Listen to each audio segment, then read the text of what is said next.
ବାଟ ଚାଲୁଛି ମରୁଭୂମିରେ ଥିବା କଣ୍ଟା ଗଛ ଗୁଡାକୁ ଚୋବେଇ ଚୋବେଇ ସେ ତାର ଶସ ମେଟାଉଛି। କୋଉଠି ବି ଖୋଜି ଖୋଜି ପାଣିଟାକୁ ମିଳୁନି। କେମିତି ମିଳିବ କହୁନ? ମରୁଭୂମିର ଡହ ଡହ ଖରା ଆଗରେ ପାଣି ଭଳି ଦେଖାଯାଉଥିବା ସେ ମରିଚିକାକୁ ଲକ୍ଷ୍ୟ କରି ଠିକ କହିଛ ପ୍ରତିଭା। ବିଚାରା ଅଟୋଟା ଅନେକ ଦୂରକୁ ଚାଲିଗଲା। ହେଲେ ସିଏ କଣ ଜାଣିଥିଲା ପାଣି ଭଳି ଦେଖାଯାଉଥିବା ସେ ବିପଦ ପାଣି ନୁହଁ, ସେଇଟା ହଉଛି ମରିଚିକାର ବାଲି। ତମେ ଠିକ କହିଛ ପ୍ରତିଭା। ବିଚାରା ଅଟୋଟା ଯେତେବେଳେ ସବୁ ସତ କଥା ଜାଣିଲା କାହା ପାଇଁ ମରୁ ଭାଗ୍ୟ ଯନ୍ତ୍ରଣା 100 ଗୁଣ ବଢିଗଲା। ବିଚାରା ଅଟୋଟା ଜୀବନର ଶେଷ ସମୟକୁ ଅପେକ୍ଷା କରିବା ଛଡା ତା ପାଖରେ ଆଉ କିଛି ବାଟ ନଥିଲା। ତମେ ଜମା କାନ୍ଦନି, ଦେଖିବ ସବୁ ଠିକ।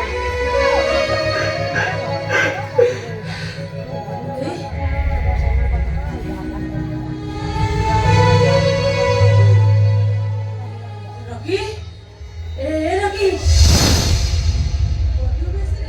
ଏ ଝିଅ କି ରକି? ମାନେ ଆରେ ନାଇଁ ମାନେ କଣ ହଉଛ?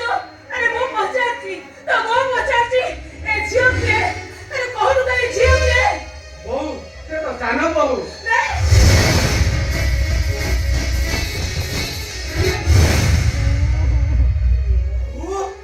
ମୁଁ ବାହାରେ ଚାଲିଛି, ତମେ ମତେ କ୍ଷମା କରିଦେବ ବାପା। ତୁ ତ ନିଜ ଇଚ୍ଛାରେ ବାହା ହେଇଛୁ, ମୁଁ ତ ସେଇଥିପାଇଁ ପ୍ରତିବାଦ କରୁନି ରେ। ହେଲେ ଝିଅଟା କିଏ? ଆଉ ୟା ବାପାର ନାଁ କଣ? ଆଉ ଏ ଝିଅର ନାଁ କଣ? ଆଉ ତା ପରିଚୟଟା କଣ? ଆଶୁତୋଷ ସାମନ୍ତରାୟଙ୍କ ଝିଅ।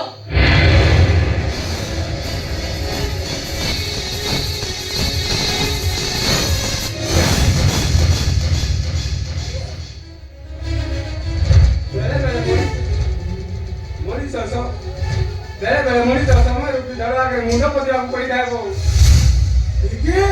ତା ନଇଥିଲେ ଝଡ଼ଟା ଆମ ସମସ୍ତଙ୍କୁ ଉଡ଼େଇ ନେଇଥାନ୍ତା। ଦୁଃଖର ଦରିଆରେ ଦୁଇଟି ପରିବାର ଦଦର ନାଁଟା ସବୁଦିନ ପାଇଁ ବୁଡ଼ି ଯାଇଥାନ୍ତା। ସବୁ ଲୋକମାନେ ବାପାକୁ ଆଙ୍ଗୁଠି ଉଠାଇ କହିଥାନ୍ତେ ସତ୍ୟକୁ ପାଦରେ କରି ଚାଲୁଥିବା ଆଦର୍ଶ ବନ୍ଧୁ ବିଦ୍ୟାବାଦୀ ଏ ନିଜର ସ୍ୱାର୍ଥ ପାଇଁ ତା ବନ୍ଧୁର ପରିବାରକୁ ବଳି ପକାଇ ଦଉଛି। ତୁ କହ ବୋଉ, ପୁଅ ଏ ସବୁ କେମିତି ସହିଥାନ୍ତି? ତୁମେ କୁହ ବାପା, ତାପରେ ବି ତମେ କହିବ ତୁମ ପୁଅ ଭୁଲ କରିଛି।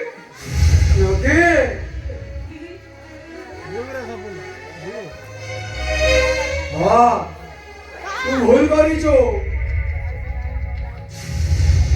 ହେଇପାରେ ତୁ ତୋ ବାପାର ସମ୍ମାନ ପାଇଁ ଏ ଝିଅକୁ ବାହା ହେଇଛୁ। ଆଉ ଗୋଟେ ଗୋର ଝିଅକୁ ବିବାହ କରି ତୁ କଳଙ୍କରୁ ବାହାର କରିଛୁ।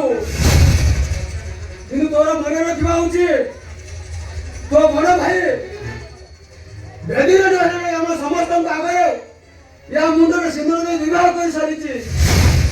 ଆଉ ଆମ ଓଡ଼ିଆ ଘର ହିସାବରେ ବଡ ଭାଇ ବଞ୍ଚିଲେ ଆଉ ତୋ ଭାଉଜକୁ ବିବାହ କରିବା ଉଚିତ ନୁହେଁ। ତେଣୁ ଏ ଆଦର୍ଶ ପଟ୍ଟନାୟକ ତା ଜୀବନରେ କୌଣସି ଖରାପ କାମ କରିନି କି କରିବନି। ଦରକାର ପଡ଼ିଲେ ଧର୍ମ ପାଇଁ ସେ ନଳ ରାଜାଙ୍କ ଉପରେ ନିଜ ସ୍ତ୍ରୀକୁ ଲିଖିତକୁ ପଛାଇବନି। କେଉଁ ଧର୍ମ କଥା କହୁଛନ୍ତି ବାପା? ଦେବୀଙ୍କ ପିଠିରେ ବାହା ହେଇଛି, ଛୁଟିକୁ ମୁଁ ବାହା ହେଇଛି। ଧର୍ମ ପ୍ରତିଶ୍ରୁତି ଦେଇ ପରିସ୍ଥିତିର ସାମ୍ନା ନ କରିବାର ଧର୍ମ। ଗୋଟିଏ ସ୍ନେହ କାଙ୍କା ବାପୁ ମୁହଁରେ ହସ ଦେବାର ଧର୍ମ।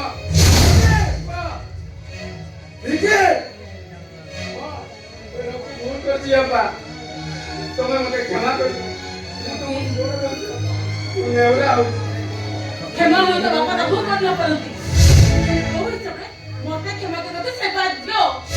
କଣ କହିବାକୁ ଚାହୁଁଛନ୍ତି? ବାପା ମଣିଷ ଅନେକ କିଛି ଚାହେଁ, ହେଲେ ସବୁ ଆଶା ତାର ପୂରଣ ହୁଏନି। ଆପଣଙ୍କ ପ୍ରତିଶ୍ରୁତି ମୁତାବକ ଥିଲା ମୁଁ ବିକିକୁ ମ୍ୟାରେଜ କରି ଏ ଘରକୁ ବୋହୂ ହେଇ ଆସିଥାନ୍ତି, ହେଲେ ଭାଗ୍ୟ ବିଚାରକୁ କେହି କଣ ବଦଳେଇ ପାରିବ? ବିକି ବଦଳରେ ମୁଁ ରକିକୁ ମ୍ୟାରେଜ କରି ଏ ଘରକୁ ବୋହୂ ହେଇ ଆସିଲି।